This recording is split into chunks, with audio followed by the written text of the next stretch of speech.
तो एक प्रजापति की कहानी सुना रहा था मैं।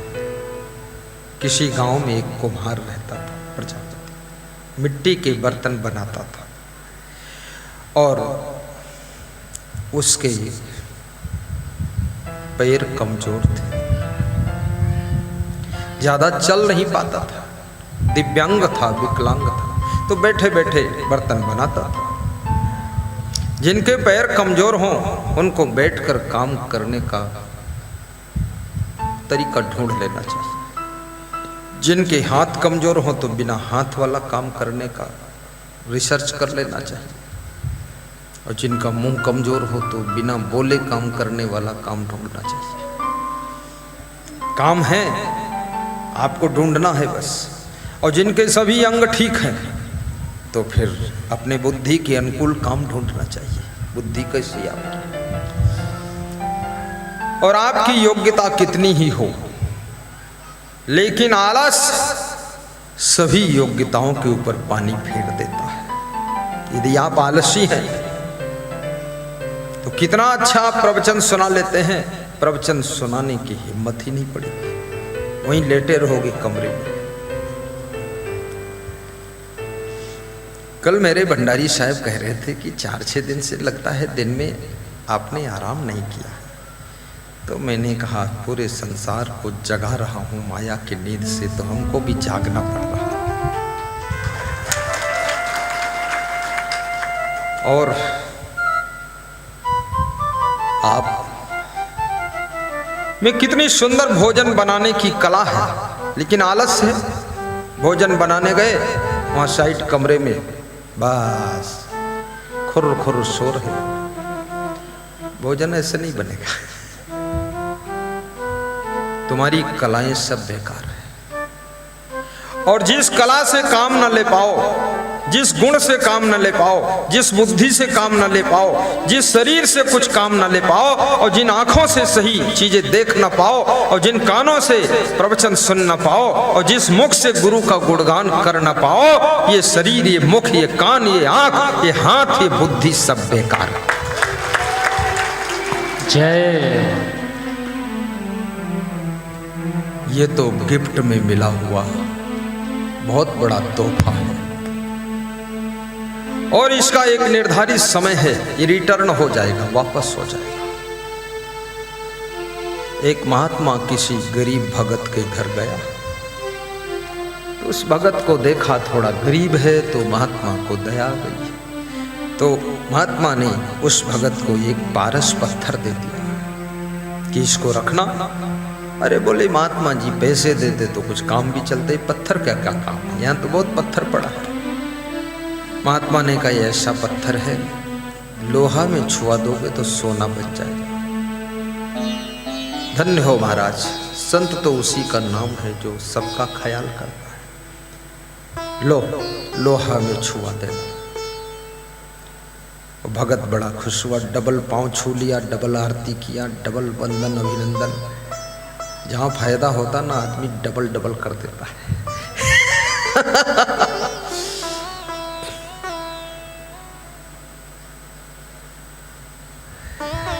महात्मा बोला कि 7 दिन बाद इसको मैं वापस ले लूंगा। 7 दिन में जितने लोहा को छुआना चाहो छुआ दो, सोना बन जाएगा। भगत बड़ा खुश हुआ और महात्मा विदा हो गया। भगत ने सोचा 7 दिन में तो मैं कमाल कर दूंगा, भी जागना पड़ रहा। और आप में कितनी सुंदर भोजन बनाने की कला है, लेकिन आलस है। भोजन बनाने गए, वहां साइड कमरे में बस खुर खुर शोर है। भोजन ऐसे नहीं बनेगा, तुम्हारी कलाएं सब बेकार है। और जिस कला से काम न ले पाओ, जिस गुण से काम न ले पाओ, जिस बुद्धि से काम न ले पाओ, जिस शरीर से कुछ काम न ले पाओ, और जिन आंखों से सही चीजें देख न पाओ, और जिन कानों से प्रवचन सुन न पाओ, और जिस मुख से गुरु का गुणगान कर न पाओ, ये शरीर, ये मुख, ये कान, ये आंख, ये हाथ, ये बुद्धि सब बेकार। जय।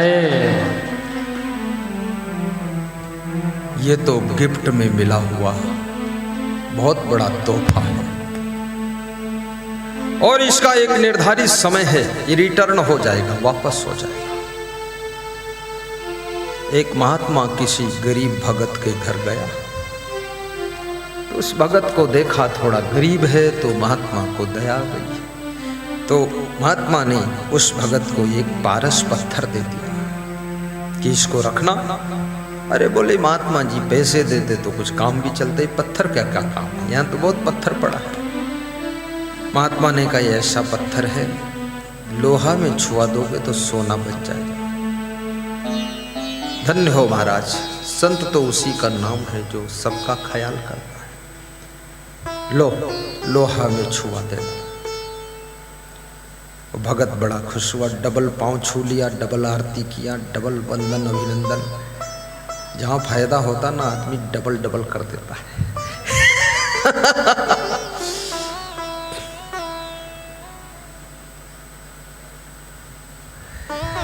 महात्मा बोला कि 7 दिन बाद इसको मैं वापस ले लूंगा।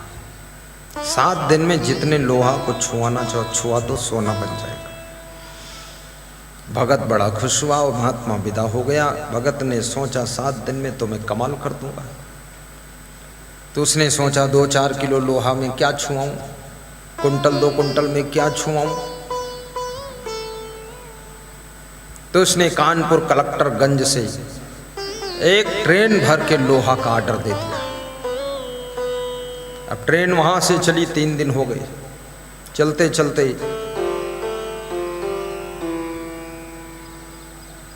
बीच में इंजन बिगड़ गया, ट्रेन रुकी रही। फिर चलते चलते 8वें दिन ट्रेन पहुंची जाकर। महात्मा 7वें दिन बाद आ गया। 8वें दिन बोला मेरा पत्थर वापस करिए।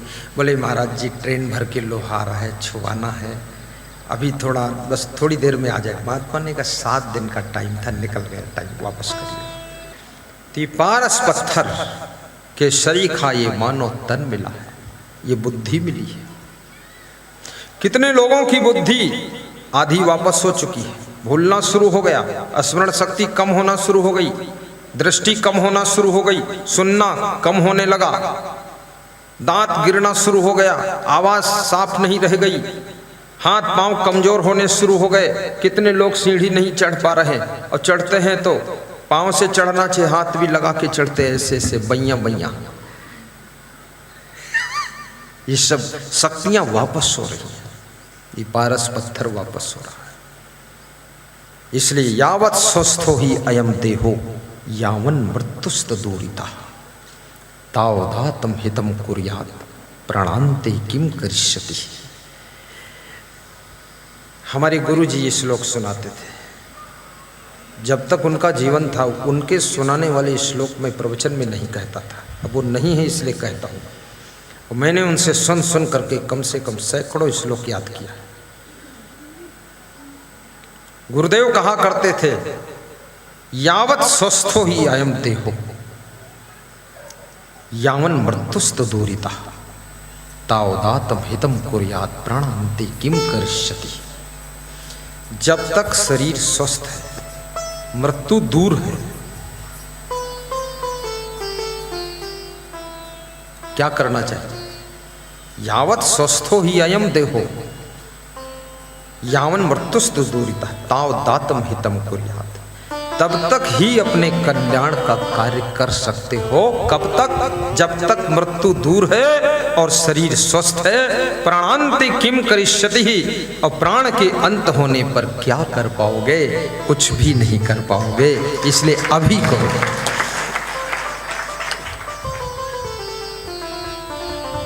ये परमार्थ। तो कुंभकार बर्तन बनाता था लेकिन पैर कमजोर थे, और पंडित जी ज्ञानी तो थे, पैर अच्छे थे, लेकिन उनके आंखें नहीं थी, वो अंधे थे। एक दिन गांव में आग लग गई। गांव में आग बहुत लगती है, क्योंकि किसी के फूस का घर है, किसी का घास का घर है, किसी का प्लास्टिक का घर है। कोई गांव में चिमनी जलाता है, कोई चिराग जलाता है, कोई बीड़ी पीकर डाल देता है, कोई माचिस की जलती हुई तीली फेंक देता है।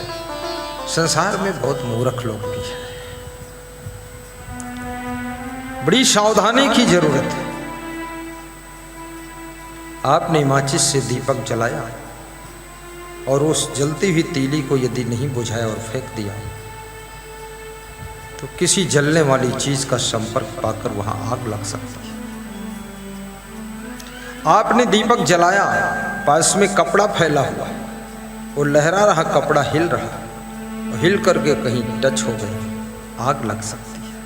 कृपया सावधान। सावधानी हटी कि दुर्घटना घटी, इसलिए सावधान हो जाए। साहिब बंदगी बोलो। बिजली का करंट, कभी बिजली का बटन दबाना हो, गीली अंगुलियों से बटन मत दबाइए, करंट आ सकता है।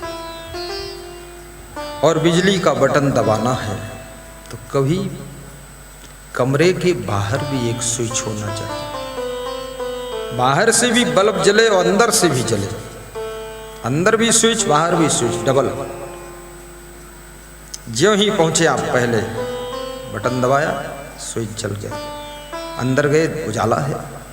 सांप बैठा हो, बिच्छू बैठा हो, अंधेरे में पांव रखते चले जा रहे हो, अंधेरे में स्विच बोर्ड पर हाथ रखा, कोई तार निकला हुआ टच हो गया, इसलिए सावधानी बरतो।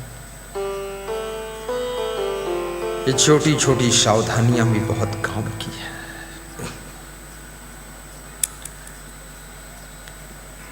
साहिब बंदे, तो गांव में आग लग गई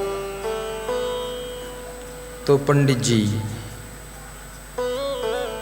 आग से बचने के लिए भागे।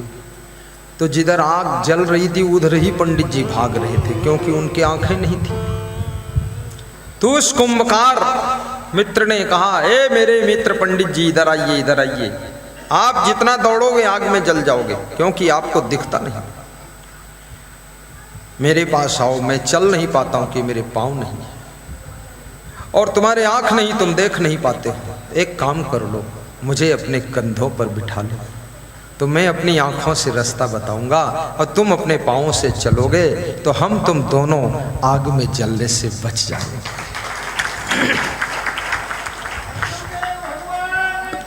जय। ये कौन है कुम्हार और कौन है पंडित जी? ये धन, ये कुम्हार है, धन कुम्हार है, और पंडित जी ये धर्म है, धर्म ही पंडित जी है। याद रखना, जब धन और धर्म दोनों आपस में संग कर लेते हैं तो दोनों धन्य हो जाते हैं और दोनों का बेड़ा पार हो जाता है, दोनों का बेड़ा पार हो जाता है।